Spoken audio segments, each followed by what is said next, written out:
মুখত একদমেই জুতি নাই, তাৰ কাৰণে ভাবিলোঁ কি খাওঁ। তাৰপিছতে ভাবিলোঁ আজি শুকান মাছৰ চাটনি অলপ বনাওঁ। তাৰ কাৰণে বিলাহী, পিঁয়াজ, নহৰু আৰু জলকীয়া অলপ কুটি ল'লোঁ আৰু সেইখিনি দি পেলাই আজি বনাম শুকান মাছৰ চাটনি। লগতে এইখিনি পিঁয়াজ, নহৰু আৰু কেঁচা জলকীয়া, পকা কেঁচা এইখিনি অলপ পিচি ল'লোঁ। আৰু এতিয়া বলকচোন বনাওঁ, কেনেকৈ দেখাওঁ আপোনালোকক। প্ৰথমে তেলতে গোটেইখিনি বস্তু নিমখ দি দিছোঁ জোখমতে, হালধিও দি দিলোঁ। এইখিনি অলপ ভজা হৈছে, এতিয়া মাছখিনি ইয়াতে মিক্স কৰি দিম।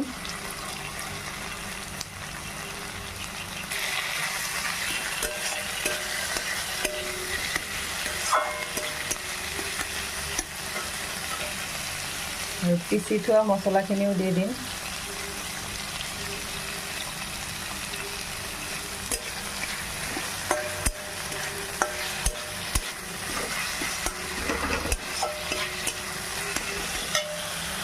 আৰু পিঁয়াজৰ পৰা অলপ পানী ওলাইছে, এতিয়া মই অলপ ঢাকনা মাৰি অলপ সিজিবলৈ দিওঁ।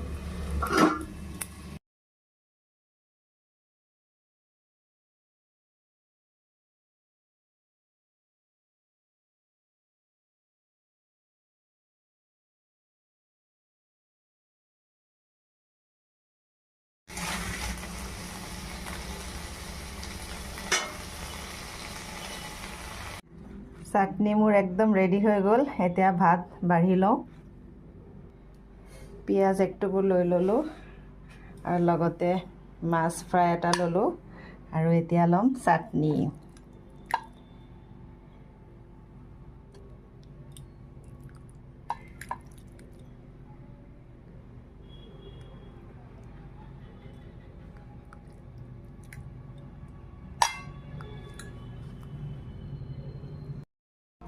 এতিয়া খাই পেলাই কৈ আছোঁ কেনেকুৱা হৈছে।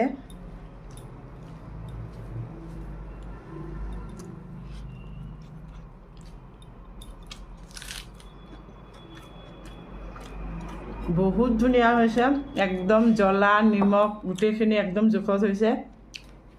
আপোনালোকে এনেকৈ বনাই খাবচোন, বহুত টেষ্টি। এতিয়া খাই লওঁ, বাই বাই। আকৌ লগ পাম নতুন ভিডিঅ'ত।